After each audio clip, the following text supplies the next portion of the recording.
Hello, this is John Hesse, Boca Presbyterian Church. I'd like to read from Wise Words by Peter Lythart.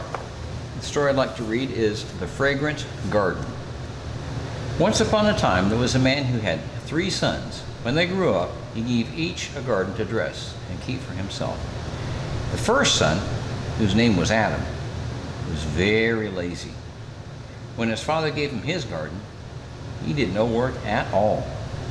He did not tend the flowers or weed the vegetables, and soon the flowers are dying, and the vegetables were rotting on the vines. The wind blew across his garden and carried the smell of rotting flowers and vegetables throughout the town.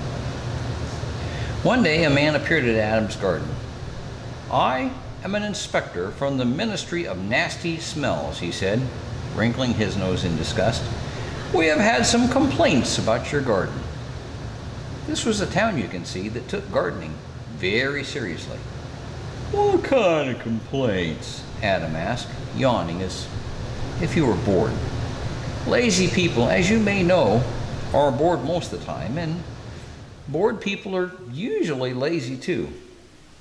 There are complaints that the smells from your garden are spreading throughout the town. The mayor has asked me to tell you to plow up your garden and move somewhere else immediately," said the inspector, whose name was Felix. Even Adam realized he had no choice about the matter now. But not wishing to lose everything, Adam decided to gather what he could to sell in the town market. The next morning he was in the town square with a cart full of limp celery, brown lettuce, wrinkled tomatoes, and other foods that were so unappetizing it would make you sick if I were to describe them. A few people stopped to glance into Adam's cart, but after a quick look, they rushed on looking rather green themselves. More green, in fact, than Adam's vegetables were. At mid-morning, a man walked up and introduced himself. "I am an inspector from the Ministry for the Elimination of Yucky Food," he said. "We have had some complaints about the food you are offering for sale." "Complaints? What kind of complaints?" Adam asked, surprised. Like many lazy people, the first son was not too bright. "Why, your food, it is absolutely, what is the right word? Yucky," said the inspector, whose name was Festus. "The mayor has told me you cannot sell your food here anymore." So Adam pulled his cart out of town and was never heard from again. The second son, whose name was Jacob, was very different from the first. He was not lazy at all. Instead, he was a very hard worker. Jacob's garden was filled with bright, fragrant roses, sunshiny daffodils, petunias of every color, and lilac that smell better than the perfumes of Arabia, which smell awfully good.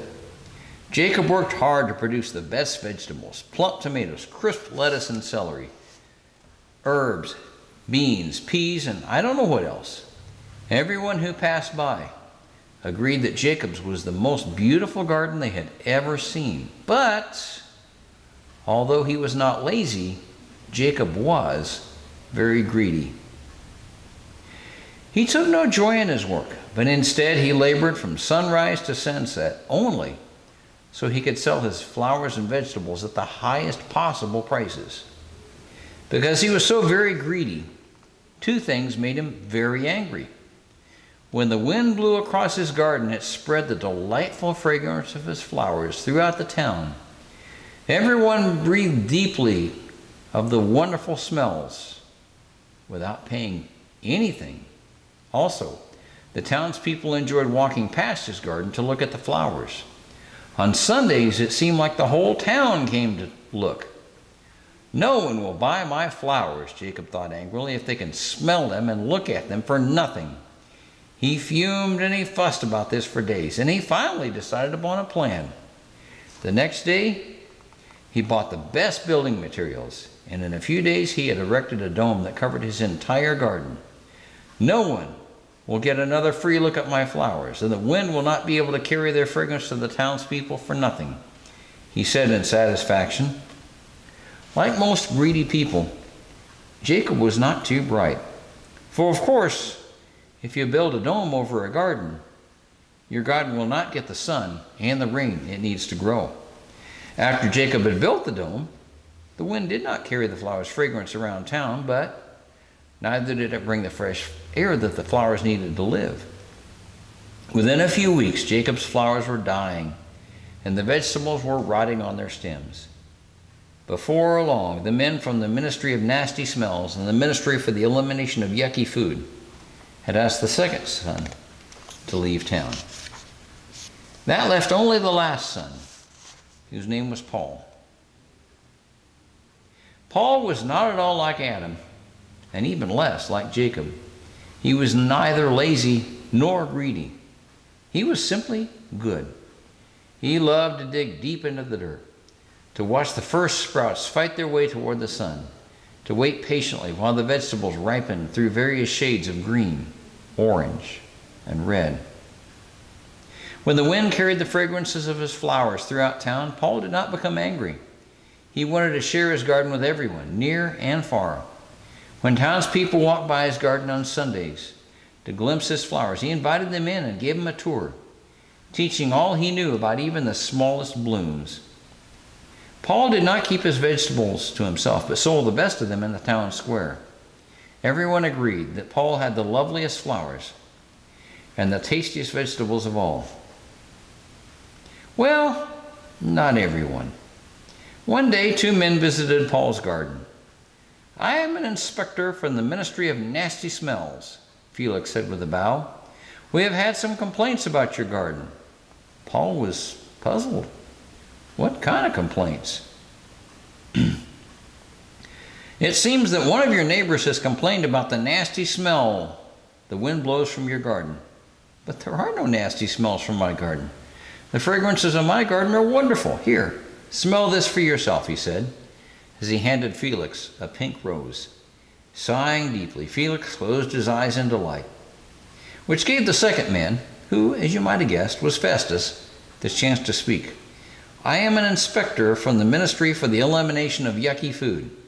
There has been a complaint about the vegetables you've been selling in the town square," Festus said. "Someone, it appears, has become ill after eating one of your tomatoes. He has filed a complaint that your tomatoes are, what shall I say, yucky." Paul was stupefied, as I am sure you would be in the same circumstances. "But I sell only my very best vegetables in the square. They're delicious, and they're all healthy. Here, try one for yourself." When Festus bit into the tomato, a wave of juice splashed into his mouth. "Absolutely delicious," he said, wiping his mouth with a white handkerchief. "Heavenly, really." The inspector from the Ministry of Nasty Smells had been silent for a few moments, standing with the rose pressed against his cheek, eyes closed in rapture, a serene smile on his face. When Festus spoke, Felix started as if he were waking from a dream, and his smile disappeared. "I am sorry," he said, "but we must investigate every complaint to the fullest. You must come with us." Still puzzled, Paul followed the inspectors to the town hall and into the large room where the mayor was holding court. Already seated at the front was the neighbor who had made the complaints. Paul knew him well. His name was Judah, and he'd often spread falsehoods about Paul's garden.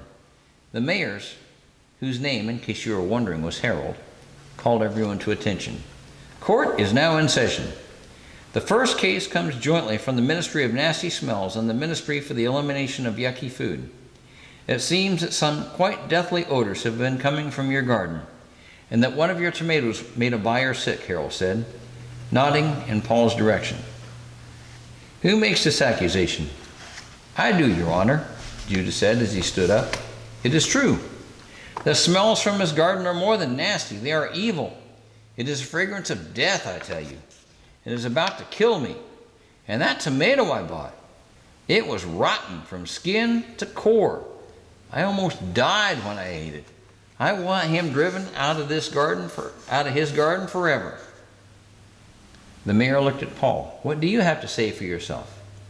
Paul produced a bouquet of flowers and 2 tomatoes from a basket and placed them before Mayor Harold. "This is my only defense," he said. "May I ask a few questions of my accuser?" Mayor Harold's eyes had closed as he buried his nose into the bouquet, and now he started. as if he were waking from a dream. What? Yes, that is your right. He picked up a tomato and bit into it. A gush of juice drenched his desk.